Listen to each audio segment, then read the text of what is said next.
যাবে। ওয়াও অসাধারণ। ভাই বই পাচ্ছেন কেন? রাস্তা লাগবে না। আমরা এখন ম্যানগ্রোভ বনের কাছাকাছি রয়েছি। অলরেডি আমরা কাছে রয়েছি ম্যানগ্রোভ, এখান থেকে শুরু হয়েছে। দেখতে পাচ্ছেন এগুলো সবই হচ্ছে ম্যানগ্রোভ বন। কুয়াকাটার অন্যতম একটি নিদর্শন স্থান ম্যানগ্রোভ বন। হ্যাঁ, সো ম্যানগ্রোভ বনের উপরেই গাছ যেগুলো পড়ে গেছে ঘূর্ণিঝড়ে, সেই গাছের উপর রয়েছে শাহিন ভাই। হাজার হাজার বছর আগে থেকেই এই ম্যানগ্রোভ বন এখানে রয়েছে।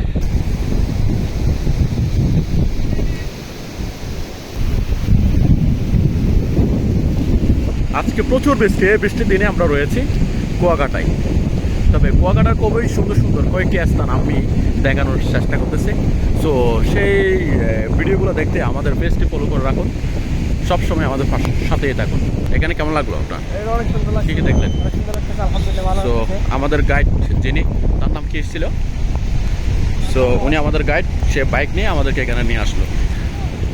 এটি হচ্ছে সমুদ্রের পাশেই, একদম সমুদ্রে, আটলান্টিক সমুদ্র।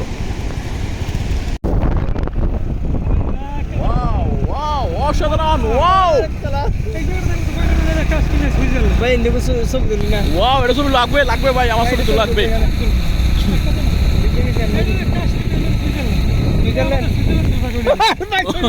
ওরে চলে আসলাম কুয়াকাটা, সুইজারল্যান্ড।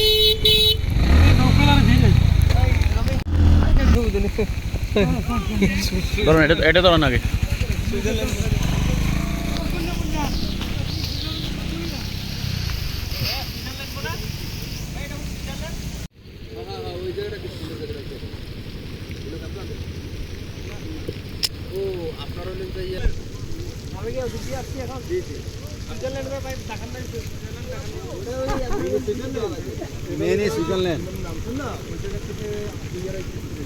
সো আমরা রয়েছি এখন মিনি সুইজারল্যান্ডে, কুয়াকাটায় মিনি সুইজারল্যান্ড।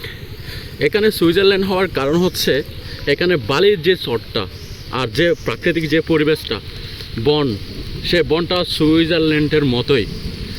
সো এখন আমরা সেই বনের ভিতরে রয়েছি। দেখতে পাচ্ছেন এখানে বানর রয়েছে, শিয়াল রয়েছে, ইভেন বন্য প্রাণীও রয়েছে।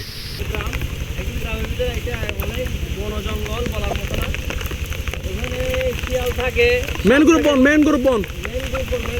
হ্যাঁ হ্যাঁ, অবশ্যই যাওয়া যাবে। চলেন অ্যাডভেঞ্চার হওয়া যাবে। ওয়াও অসাধারণ। ভাই বই পাচ্ছেন কেন? রাস্তা লাগবে না। ভাই দিকে রাস্তা নাই ভাই, রাস্তা নাই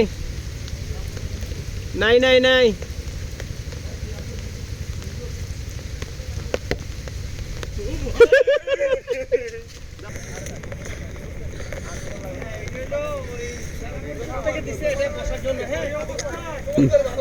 এটা জেলা পরিষদ দিছে না, এটা জেলা পরিষদ দিছে নাকি ঘূর্ণিঝড় দিছে? আপনি তো হ্যাঁ, এটা যাত্রী জানেন না। হ্যাঁ, এখন আপনাকে একটা জিজ্ঞেস করি, সুন্দরবনের ম্যানগ্রোভ বনের বর্ণনা দেন। আল্লাহ তাআলা এখানে মানে এত সুন্দর করার কারণ কি? আল্লাহ সুবহানাহু ওয়া তাআলা পুরা বাকখাল, একটা নদী, একটা বিশাল বড় একটা নদী, আর দক্ষিণে হলো সাগর, এর মাঝখানে হলো এই দ্বীপটা। এই দ্বীপটা হলো বনাঞ্চল। এখানে বনাঞ্চলের মাঝখানে হলো কাওয়াচর বলে এটা। এখানে মানুষের বসবাস নাই বললেই চলে। এখানে আসলে টুরিস্ট স্পট করা হয়েছে। এখানে নতুন দ্বীপ ওঠার কারণে টুরিস্ট স্পট করা হয়েছে। এখানে সবাই ঘুরতে আসে। ঘোরার পরে এটা পানি নৌকা দিয়ে পার হতে হয় চলে যাওয়ার সময়। আচ্ছা, এটা একটা সৌন্দর্য, এটা অনেক গাছ গোছালা, অনেক বন অঞ্চল, দেখতে খুব সুন্দর এবং দ্বীপ অঞ্চল। এটা আস্তে আস্তে হয়তো সেন্ট মার্টিনের মতো হয়ে যেতে পারে। এটা অনেক বিশাল বড়, 18 কিলোমিটার একটা চর হয়েছে এটা। আচ্ছা আচ্ছা, এটা কুয়াকাটা সমুদ্রের একদম দক্ষিণে, আরো দক্ষিণে। আচ্ছা, আপনার কি বই হচ্ছে না এই অঞ্চলে, বনাঞ্চলে বন্য পশু রয়েছে? হ্যাঁ অবশ্যই বন্য। আমরা যাওয়ার সময় শিয়ালের ডাক শুনলাম। হ্যাঁ হ্যাঁ, শিয়াল আছে, শিয়ালের ডাক, বানর আছে, বানর আছে। তাইলে এই বন অঞ্চল আসলে এটা ফরেস্ট ডিপার্টমেন্টের আওতায় চলে গেছে এটা। এখন ওরা বলতেছে যে এটা পর্যটন নগরী হবে, যেহেতু এখানে পর্যটন অনেক আনাগোনা আছে, পর্যটন আসতেছে যাচ্ছে। আচ্ছা, তাহলে এটা পর্যটন নগরী হবে। তারপরে একটা সুন্দর পরিবেশ, অর্থাৎ সেন্ট মার্টিনের মতো হবে। ওকে, বাংলাদেশ দক্ষিণ সীমান্তে এটা হলো সবচেয়ে বড় একটা দ্বীপ, কাওয়াচর দ্বীপ। ট্রলারে তুলবো, দেন হচ্ছে বাংলার সুইজারল্যান্ডে চলে যাব।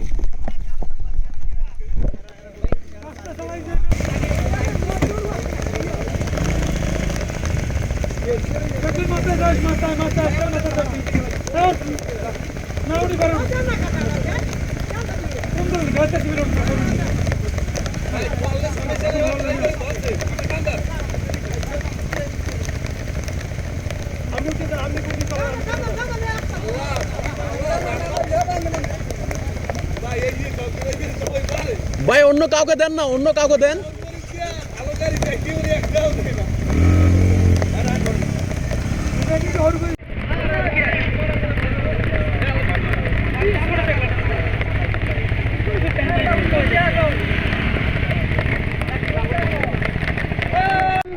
ঢুকলে বাইক তো চলে যাবে, পাবেন কেমনে যে স্রোত।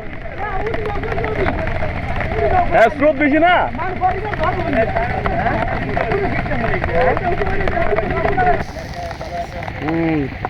ধরেন ধরেন। মনে হয়